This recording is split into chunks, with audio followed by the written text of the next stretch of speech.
মূর্খ যে স্ত্রীগুলো আছে এদের ৫টি লক্ষণ থাকে। একটা হচ্ছে সে স্বামী যে পরামর্শ করে সেই পরামর্শ সে কখনো গুরুত্ব দেয় না। সে সবসময় সন্দেহে দিন কাটায়। সে অন্যের সংসারের সঙ্গে তুলনা করে নিজের সংসারকে ছোট করে দেখে সবসময়। এটা হলো বাস্তব কথা। আমি জানি আমার কথাগুলো শুনে কিছু কিছু আপু বা বোন যারা আছে তারা আমার কথায় হয়তো কষ্ট হতে পারে শুনলে।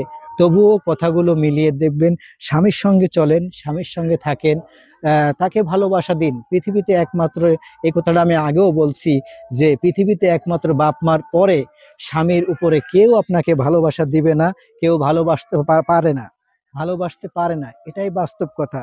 যদি আপনি কারোর সঙ্গে পরকীয়া করেন তাহলে হয়তো আপনাকে ২ দিন ভালো ভালো খাওয়াইতে পারে, ২ দিন ভালো ভালো পড়াইতে পারে, কিন্তু স্বামী এমন একটা জিনিস যে সারা জীবন আপনাকে, সারা জীবন সে পা থেকে মাথা পর্যন্ত আপনার সমস্ত রোগ ব্যাধি, মানে খাবার, আপনারা কি বলে পোশাক আদি যেখানে যা আছে, এক কথায় সে প্রথমের থেকে নিয়ে আপনাকে শেষ পর্যন্ত ও সারা জীবন যতদিন বেঁচে থাকবেন ততদিনই আপনাকে দেখভাল করবে। এটাই বাস্তব কথা। অসংখ্য ধন্যবাদ সবাইকে। কথাগুলো ভালো লাগলে লাইক, কমেন্ট, শেয়ার করতে ভুলবেন না।